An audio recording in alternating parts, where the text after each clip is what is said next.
C'est toujours un plaisir de savoir que vous êtes nombreux devant vos postes téléviseurs, très chers téléspectateurs.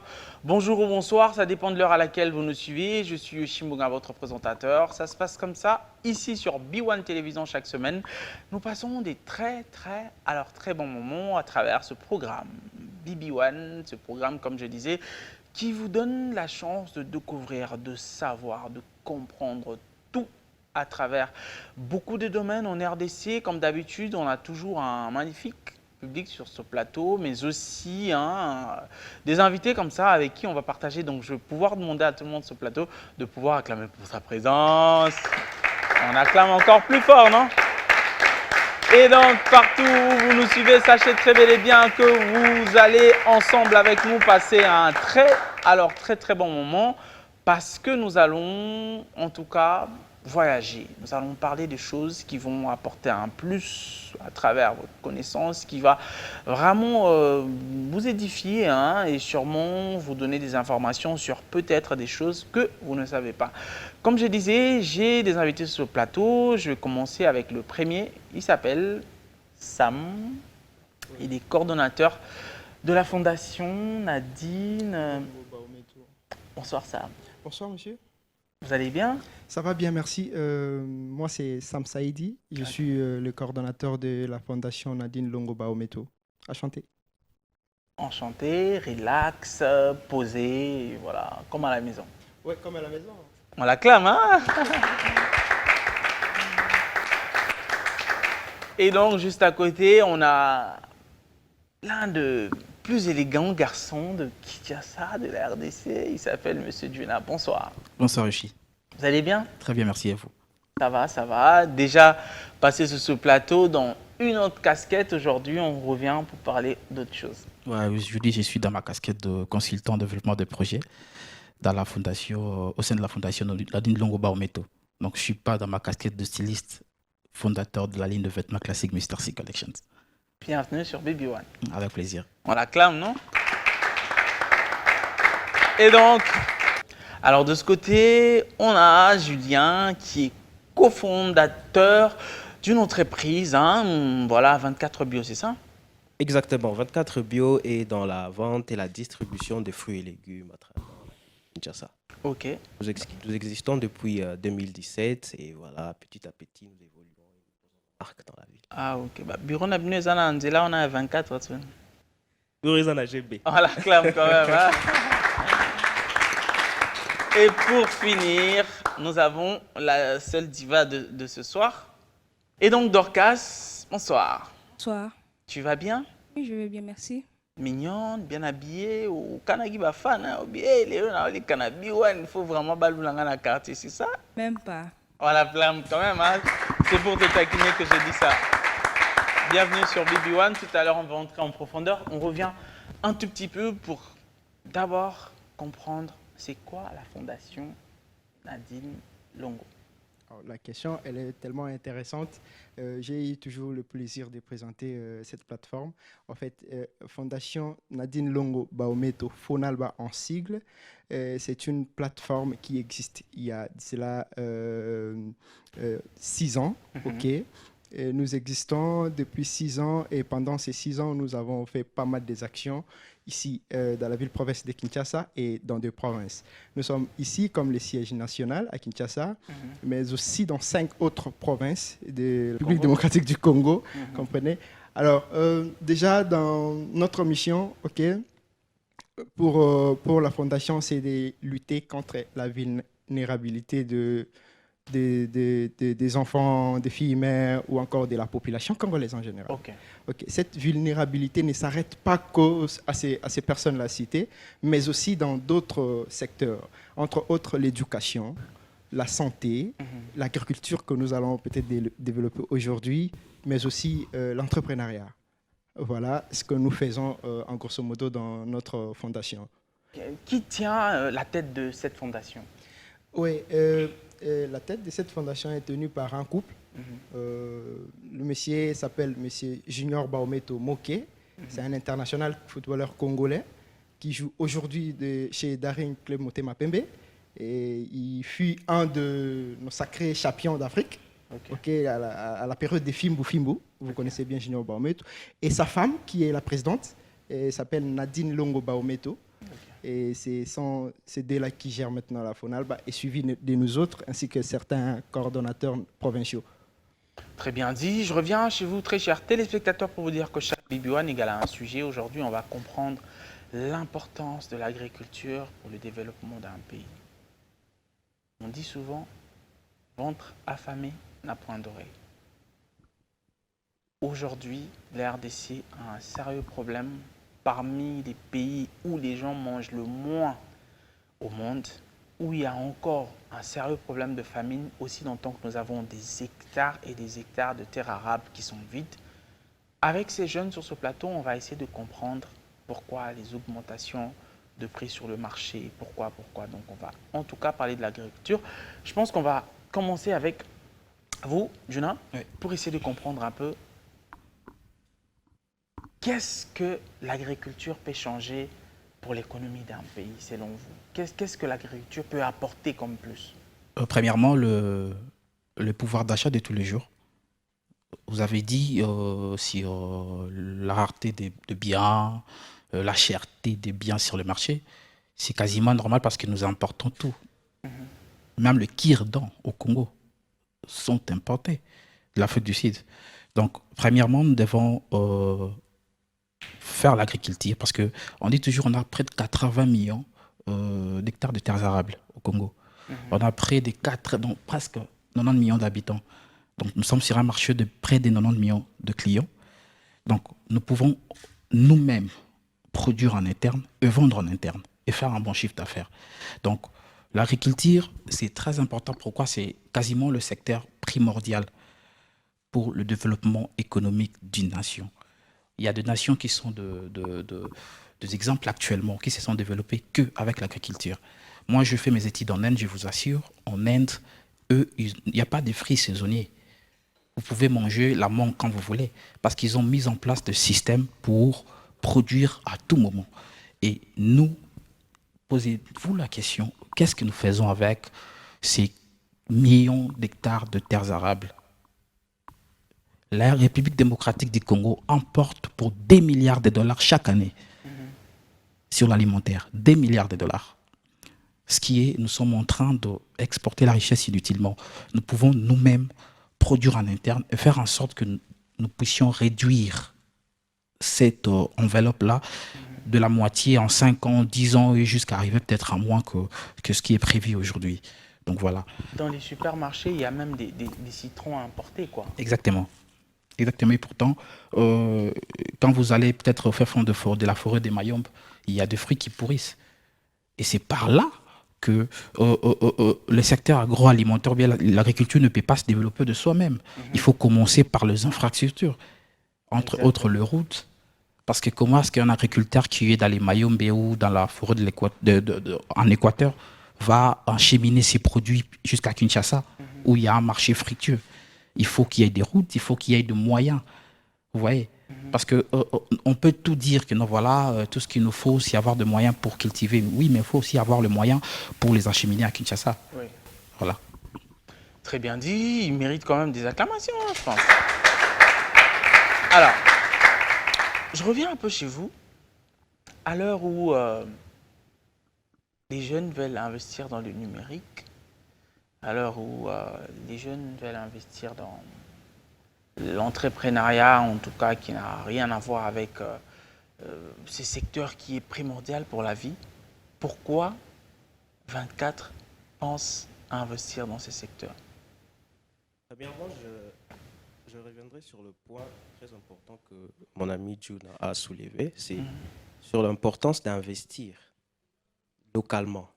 En fait, actuellement, bien sûr, vous voyez, à tout le monde, il y a ce vent acquis que voilà, tout le monde veut investir dans l'agriculture. Mais certes, il y a des structures, il y a des entreprises qui sont mises en place et qui œuvrent dans ces domaines-là. Et 24 Bio étant l'une de ces structures actives, Oui. nous encourageons les jeunes à travers divers ateliers, principalement ceux qui sont dans les périphéries de la ville.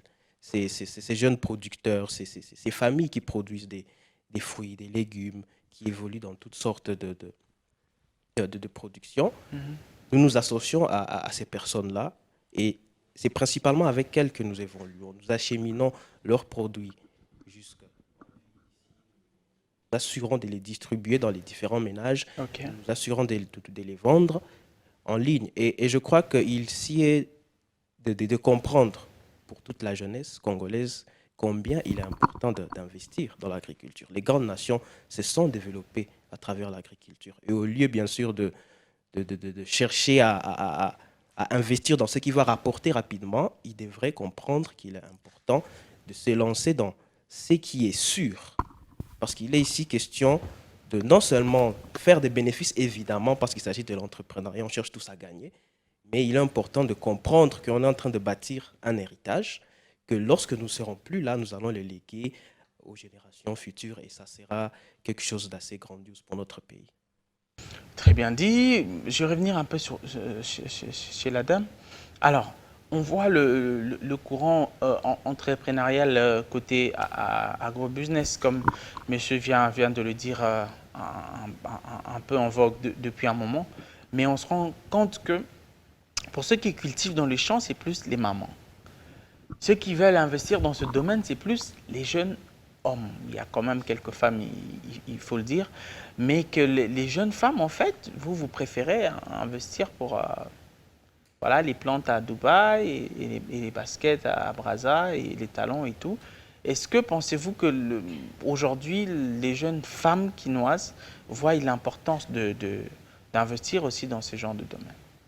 Est-ce que vous avez des amis, hein, vous avez déjà rencontré des jeunes femmes vraiment qui parlent voilà, de se lancer dans ce genre de projet? Pour moi, pas encore. Pensez-vous que le problème, il est à quel niveau? C'est parce que ce domaine, il n'y a pas beaucoup d'argent ou c'est parce que c'est pas VIP en fait, parce que tout le monde veut quelque chose avec lequel il va snapper? C'est parce qu'il n'y a pas beaucoup d'argent ou parce que vous estimez que c'est peut-être pas VIP? Pour moi, en fait, pour l'agriculture, il y a l'argent à l'intérieur, mais il y a beaucoup de filles qui pensent à, bon, comment je peux dire, à procurer directement beaucoup d'argent. En Beaucoup gagner de- un max. Oui, Pas être patient, patienter les saisons, comme dit Siamokuna, attendre 3 ans en cultivant le café, non. non. Donc, et ils pensent à acheter des habits pour vendre et de cabules pour vendre parce que le marché des cabules, ça passe Un peu vite plus par rapidement. rapport, oui, par rapport à l'agriculture. Il faut la patience. Très bien dit. Alors, je reviens un peu chez vous, le cordon. Vous êtes sur un événement. Certainement, nous sommes sur non seulement un événement, mais un grand événement. Ok. Pourquoi je dis un Merci grand pour la événement? précision. Oui, un grand événement. On l'acclame parce quand que- même, hein? C'est un grand événement parce que la FONALBA a un programme qu'on appelle Programme panafricain de l'agroalimentaire Ok. qui nous prend chaque année. Ok. L'année passée, par exemple, on a été contraint par rapport au Covid et tout. Et on a pu faire juste 2020, je crois, on a pu faire juste la formation et renforcement des capacités avec certains agriculteurs qui dans ces salons que nous organisons, ils vont exposer. Ok. Et sur cette formation que nous avons eu à faire, les résultats sont là devant nous. Les gens que nous avons appris à cultiver la terre, à s'aimer, voilà ce qu'on a récolté. C'est pourquoi on a amené ça sur le plateau que vous voyez, c'est que nous faisons. En fait, sur ce programme, il y a des activités. Et nous commençons par la première activité qui est celle du salon panafricain de l'agroalimentaire. Ça va débuter les 11, les 12 et les 13 mars. Ok. Ça sera à la paroisse de Notre-Dame de Fatima, à Gombe. Ok. Ça va réunir en fait les agriculteurs, les transformateurs, les vendeurs. Vous voyez? Parce qu'aujourd'hui, il y a quand même quelque chose où nous devons se dire, on est entre nous jeunes. Vous savez, ce ne sont pas les minéraux qui vont faire progresser le Congo. Je pèse mes mots. Rares des pays sont développés avec les minéraux, mais le maximum des pays sont développés avec les produits L'agriculture. agricoles. Oui. l'agriculture a changé beaucoup de pays. En tout cas, des grandes nations sont développées avec ces produits que nous négligeons. Nous pensons ceci, que si je me lance par exemple à l'exploitation des diamants, je peux carrément gagner tout. Ok. Alors que si je me lançais aussi de l'autre côté à l'exploitation des tomates, je commence par tomate, comme ça, comme elle est là, et ensuite je transforme cette tomate-là, ça revient en boîte, et je l'expose dans une alimentation, je ferai des millions. Vous voyez. Alors aujourd'hui, tous, on est focus sur autre chose, influenceurs de ceci, mais on n'a jamais été influenceurs sur l'agriculture. Je me demande où allons-nous. Vous savez pas que l'agriculture, c'est les leviers, en fait, les leviers du changement et du développement du Congo. FONALBA a tenu compte de ceci. C'est pourquoi nous voulons rassembler un peu toutes ces personnes-là, l'agriculteur, les transformateurs et aussi les vendeurs. Pourquoi rassembler tous ces jeunes-là? Pour qu'on essaie un peu, ce n'est pas seulement les jeunes, je parle de toutes les entreprises qui transforment les produits agricoles. Alors, l'idée est de rassembler cette catégorie de personnes pour que tous ensemble, nous puissions donner un changement, un autre aperçu de l'agriculture chez les étudiants, chez nos jeunes enfants. Parce que moi, je me rappelle, avant, si quelqu'un fait de l'agriculture, en fait, quelqu'un qui faisait de l'agriculture, c'était une vieille personne. C'est une personne pauvre. Alors qu'aujourd'hui, même en Afrique et de partout ailleurs, nous avons plusieurs personnes qui se sont développées à l'agriculture. Je sais, vous connaissez tous Tony Eloumelou, il est dans l'agriculture, mais c'est un géant africain. Oui. Alors, nous, FONALBA étant une structure spécialisée aussi dans le domaine de l'agriculture, nous mettons en place des activités qui vont devoir nous aider, nous, Congolais, à comprendre d'abord la quintessence de l'agriculture sur le développement de notre pays. Alors, la FONALBA est là. Nous avons des formations. Nous avons des salons d'exposition, nous avons tout ce qui va avec l'agriculture, parce que là, non seulement qu'il y aura ces expositions-là, mais nous avons invité également les gens habilités à, par exemple, l'OCC, la DGI, sur les taxes et tout, parce que nous étions sur terrain, on a remarqué que les jeunes ne s'expriment pas bien à cause de ces entreprises-là. Pourquoi? Parce qu'il y a trop de taxes, il y a des histoires de formalisation et tout. Alors que si on essaie un peu d'avoir un mécanisme qui va devoir nous aider à évoluer et à laisser le temps à ces jeunes-là de cultiver la terre, aujourd'hui, on aura plus de 3 millions de jeunes millionnaires seulement dans ce secteur-là agricole. C'est pourquoi les fonds verts que nous négligeons, c'est très important pour le développement du Congo. Ces programmes, vraiment, c'est un programme qui va beaucoup aider les jeunes, les entrepreneurs dans ce secteur. Alors, on est là. Pour des questions, on sera là toujours pour répondre. Pour les coachings, pour l'encadrement, l'orientation sur ce secteur, on est toujours là pour vous accompagner. Merci. Très bien dit. Je vais passer un peu de l'autre côté pour comprendre quelque chose. C'est que, comme on l'a dit tout à l'heure à l'introduction de l'émission, nous avons beaucoup d'hectares, des kilomètres, des terres arables qui ne sont pas utilisés, mais qui peuvent produire non seulement des millions, mais aussi des emplois à un échelon très grand. Moi, j'aimerais savoir, est-ce que vous pensez que le gouvernement congolais devrait, par exemple, attribuer de terres gratuites à des entreprises, à des ONG un peu comme cette fondation, de façon à n'est pas seulement dépenser beaucoup d'argent pour avoir d'abord des terres avant de le cultiver, mais peut-être pas, c'est peut-être pas de terres qu'on te donne pour que ça reste à toi, mais peut-être pendant 5-10 ans, on te donne vraiment des hectares, parce qu'on sait que même un kin, quand on parcourt, ou même en sortant des kines, d'ici jusqu'à Matadi, il y a vraiment des hectares libres que les gens peuvent arriver à cultiver. Est-ce que vous pensez que le gouvernement congolais peut aller jusque-là? Vous savez, moi, je suis consultant dans le secteur agroalimentaire, ça fait plus de 5 ans déjà. Il y a eu trop de discours.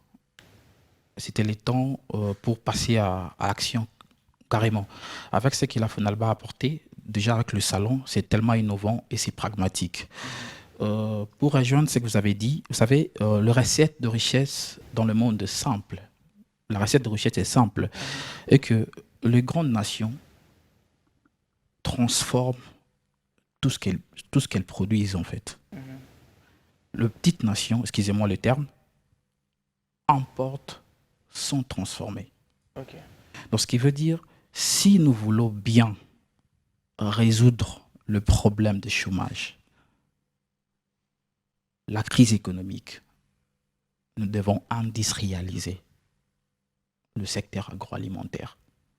Produire, c'est bien, mais transformer, c'est mieux. Imaginez-vous que nous produisons près de 75% du cacao mondial. Mais seulement 5% des 150 milliards de dollars dont l'industrie du chocolat rapporte nous revient en Afrique. Pourquoi? Parce que nous importons sans transformer. Quand on parle de la transformation, on parle de l'industrialisation. Quand on parle d'industrialisation, on parle des industries avec plus d'emplois. On a parlé dernièrement de la zone économique spéciale de Maluku. J'ai vu le ministre de l'Industrie descendre sur place et tout. Il faut le lancer. Actuellement, nous parlons de la ZELACAF, la zone de libre-échange continental africain. Quand on parle d'une zone de libre-échange, c'est un marché commun où X personnes apportent X produits, Y personnes apportent Y produits. Il y a échange et chacun a ses gains, en fait. Et qu'est-ce que nous allons apporter sur ces marchés-là? Nous allons offrir simplement 80 millions de clients comme ça, parce qu'avec la zone de libre-échange, il y aura suppression des taxes douanières, si vous voulez, ou bien de droits douaniers pour 90%. Il y aura 5 ans pour les pays moins développés, 10 ans pour les pays, 10 ans pour les pays moins développés, 5 ans pour les pays développés. Alors, qu'est-ce que nous allons apporter? Les Congolais consomment ce qu'ils ne produisent pas et produisent ce qu'ils ne consomment pas. Nous devons penser à industrialiser le secteur. Et parlons sur la question de l'attribution de terres. Mais c'est ce qu'on a fait en Afrique du Sud. Bon, ils ont fait en Afrique du Sud. Avant les années 90, on appelle ça farming. Ils ont attribué de terres. Et en fait, sur ce point-là, actuellement, les Sud-Africains sont en train de regretter. Parce que quand ils étaient en train de faire l'attribution de terres, sur 100% des gens qui ont voulu avoir de terres, je vous assure, 80% ce sont des blancs sud-africains. C'est ce qui fait qu'actuellement, 80% de la richesse sud-africaine se retrouve auprès des blancs. Actuellement, Yoshi, l'argent est de la couleur verte. L'argent, c'est dans la nature. La terre ne trahit jamais. Si nous voulons à ce que ce pays se développe. Moi, je suis entrepreneur dans le textile, je suis entrepreneur dans la mode. Mais si je me suis lancé encore dans l'agroalimentaire, parce que c'est le business du nouveau millénaire. On a tellement investi dans le minerai. Ça nous a apporté d'ailleurs de guerre. Nous le savons tous. On a tellement investi dans le diamant. Aujourd'hui, il y a la famine dans les Kasaï. Et pourtant, il y a de terres non exploitées. Aujourd'hui, les Congolais mangent une seule fois, qu'on appelle morsibit à Kinshasa. Olimba la moko sili. Morsibit. Na tongo baleki mutu baliaka le soir, disons na tongo baleki balie mukolo oziana pourquoi? Nous devons atteindre l'autosuffisance alimentaire. D'ici 2050, on aura plus de 100 millions d'habitants. On va nourrir tout ce peuple avec quoi?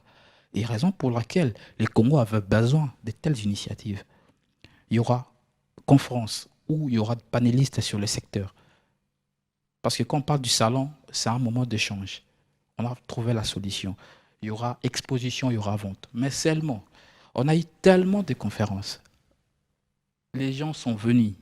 On a participé. Les entrepreneurs exposés. Mais après, l'entrepreneur est venu avec un problème. Il répare avec le même problème. Mais par rapport à ces programmes, il y a l'accompagnement. Il y a l'incubation pour ceux-là qui veulent se lancer. Il y a l'accélération pour ceux-là qui sont déjà dans le secteur. Imaginez-vous l'entreprise comme V4 Bio. J'étais consultant dans V4 Bio en 2018. Parce que les deux cofondateurs, ce sont mes amis. Et ils ont plus de 300 foyers, c'est ça. Je ne sais pas si vous avez pris encore de l'échelle. C'était plus de 300 foyers déjà qui font appel à leur service. Mais je vous dis, moi, je vis les chiffres, c'est plus des expatriés. Quand vous allez dans nos ministères, ils achètent ailleurs. Et maintenant, il y a entre guillemets, entreprises congolaises sous couvert. Je ne suis pas xénophobe, mais il faut qu'on se le dise. Les Congolais d'abord. Ouais. Parce que quand moi, j'ai fait des études en Inde, nous n'étions pas autorisés de travailler, même envoyer de l'argent. Donc, quand tu reçois de l'argent là-bas, je peux renvoyer au Congo. Ok. Les Congolais, si nous voulons à ce que ce pays développe, ce pays a besoin de ses fils et filles très riches. Très bien dit. Alors, je vais revenir un peu chez la dame pour essayer de comprendre quelque chose. Tout à l'heure, Monsieur Le Cordon a dit que, à travers leur programme, ils vont essayer de mettre les personnes qui travaillent dans ces secteurs ensemble, de façon à ce qu'ils soient unis, qu'ils travaillent ensemble. Cette question revient très souvent sur BP1. C'est celle de savoir, est-ce que pensez-vous que les Congolais sont prêts mentalement à s'associer, sont prêts à travailler ensemble, surtout les femmes? Je veux un exemple bête. Regardez comment ces concombres est grand. Regardez comment cette tomate est grande et les autres légumes. Maintenant, vous devez associer vos produits avec quelqu'un d'autre qui a la même qualité peut-être, mais pas la même vitamine pour produire un jus. En tête, vous n'allez pas avoir quelque chose en disant « Ah, vous voyez un peu? Donc, est-ce que pensez-vous que le Congolais, vraiment, il est prêt à collaborer, à se fédérer afin voilà. Pensez-vous?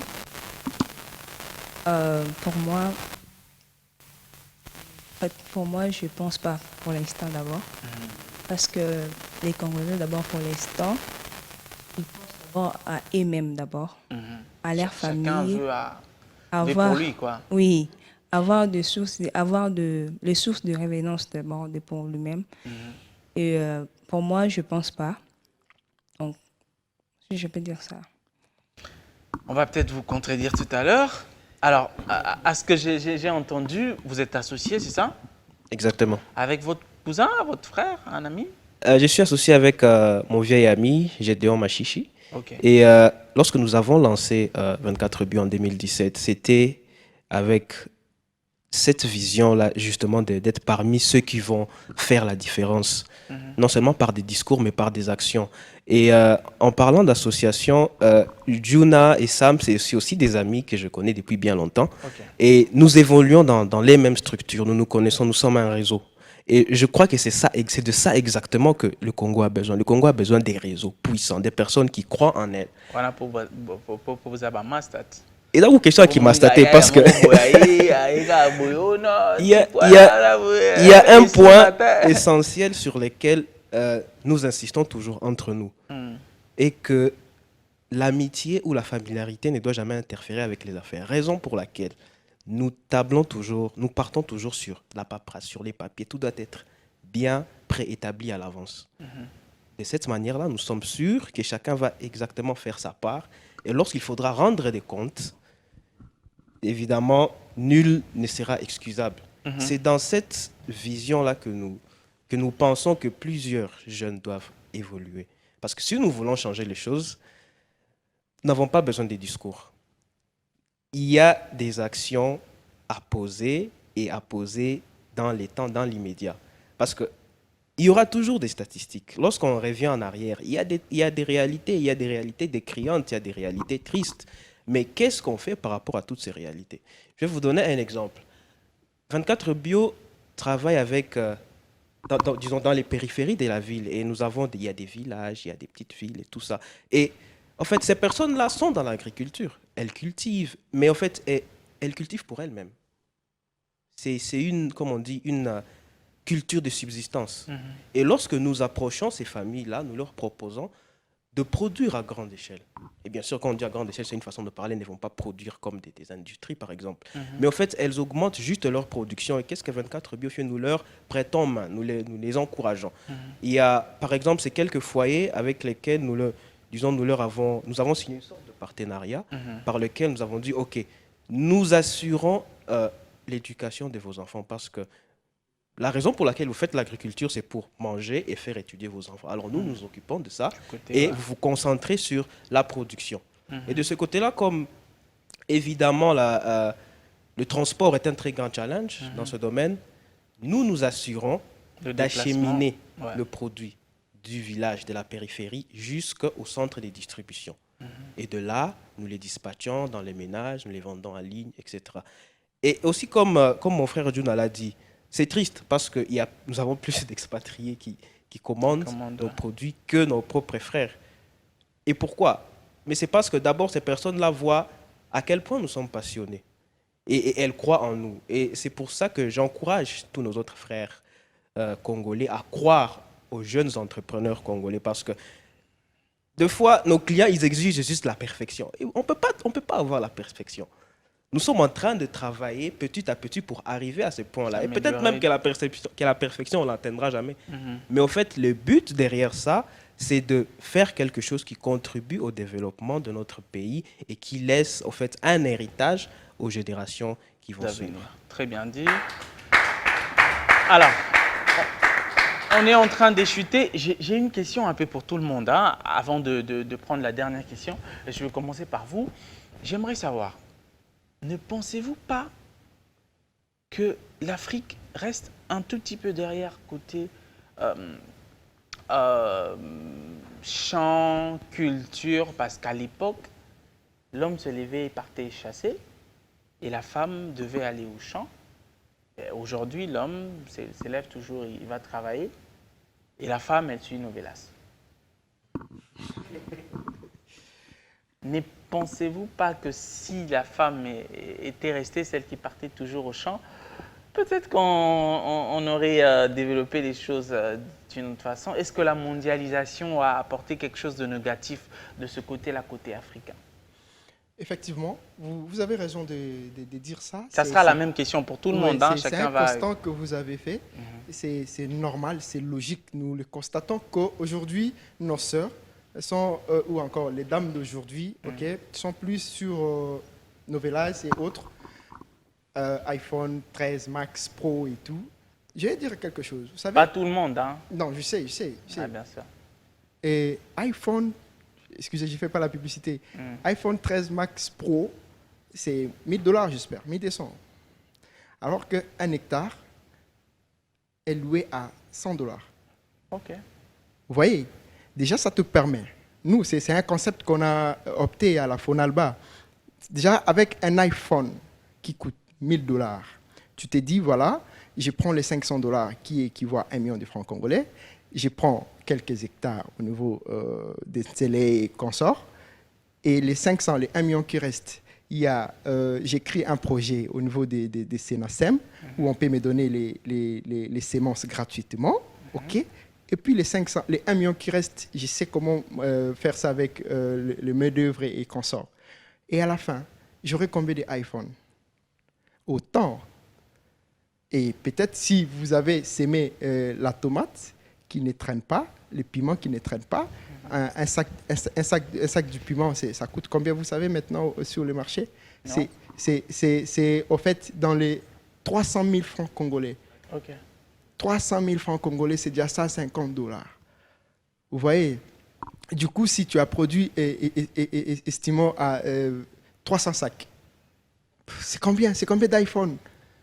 Donc, du coup, nous, ces côtés-là, nous, la Fonalba, nous sommes en train de décourager les gens de ne pas passer tout leur temps à des distractions qui ne vont rien amener.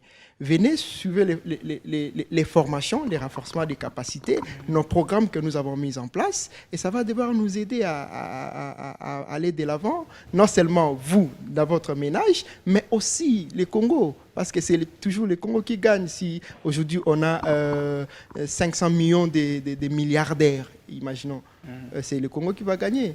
Voilà, pour te répondre, nous décourageons cela. Ce n'est pas un bon pratique. Venez chez nous, il y a des formations que nous donnons. Vos amis ont suivi des formations, regardez, les récoltes sont là. Très bien dit. Alors, on répond à la même question? Ouais, très rapidement, ouais. comme ça, on va En fait, prendre une dernière. j'ai un peu un avis vraiment divisé. Parce que déjà, pour la femme d'aujourd'hui, moi, je suis très fier de nos sœurs, hein. Moi, je suis très fier parce que déjà, le cerveau derrière l'activité que nous préparons, c'est une femme. Donc, il y a Ok. Nadine Longo qui est là derrière le projet. Et il y a deux femmes qui travaillent réellement.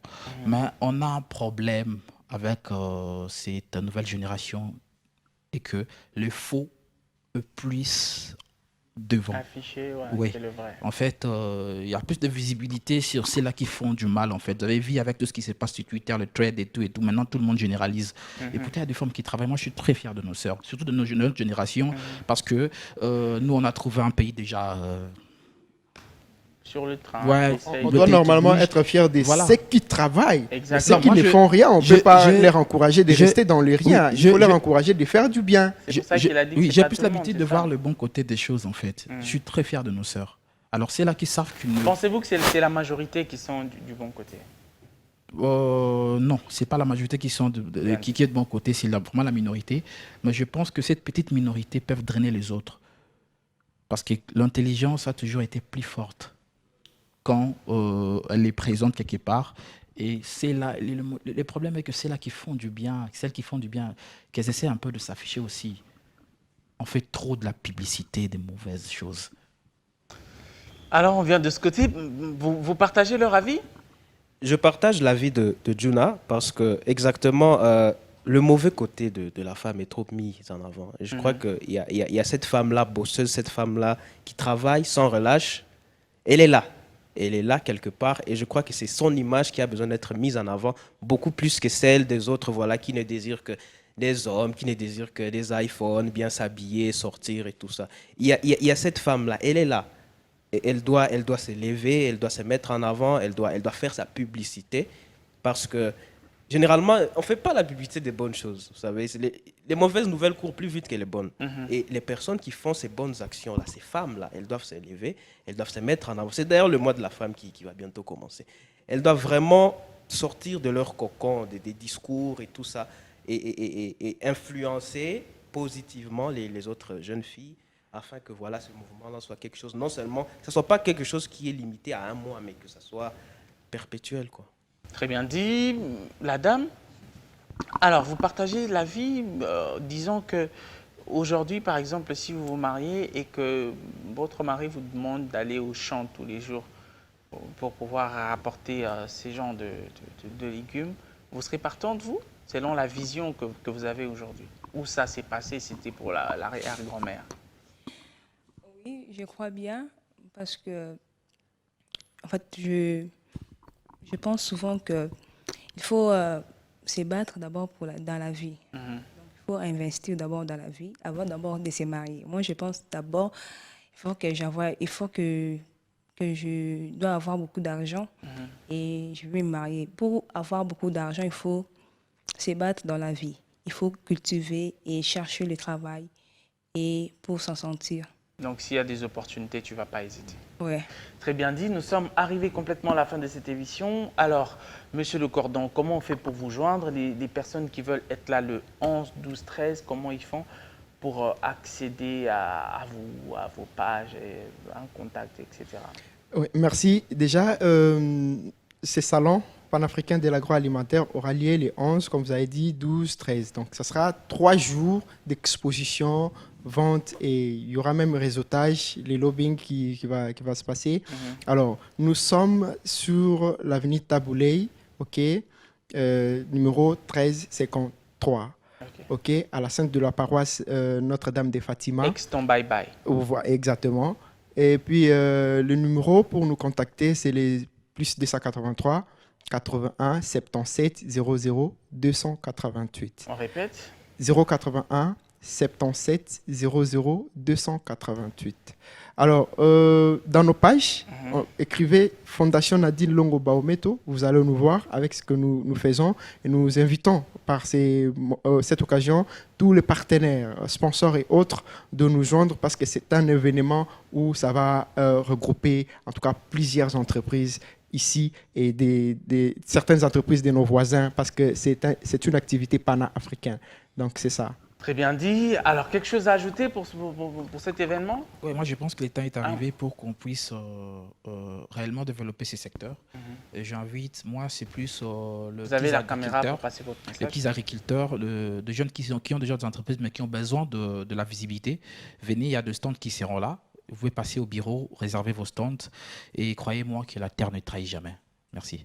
Très bien dit. Alors, vous, comment on fait pour se procurer de vos produits? Déjà, nous sommes disponibles sur toutes les plateformes en ligne. Mhm. Et pour tous ceux qui veulent commander, nous sommes aussi partenaires de cet événement, de ce grand événement qui prendra part le 11. Nous serons là. Et toute l'équipe 24 Bio sera là. Et, venez nous rencontrer, venez, nous allons échanger. 24 Bio est ouvert à tout partenariat et nous serons très ravis. Très bien dit. Alors, vous, des dédicaces peut-être? La Pessimbo, tu n'as pas Bon, quelqu'un à saluer? Je reviens chez vous, très chers téléspectateurs, pour vous dire que nous sommes arrivés à la fin de ce beau numéro, un numéro profond. Un numéro très profond. Mais pas profond pour tout le monde. Pour celui qui a l'œil et l'oreille du développement. Pour celui qui a l'œil et l'oreille du savoir. Pour celui qui a l'œil et l'oreille de l'avenir. C'est lui qui tient à ce beau pays et à son développement. Donc, c'est sur ce mot que je vais pouvoir demander à tout le monde, comme d'habitude, de pouvoir lever leurs mains. Et non, une seule, pas les deux. Et on fait bye bye. Voilà. On s'acclame quand même, non?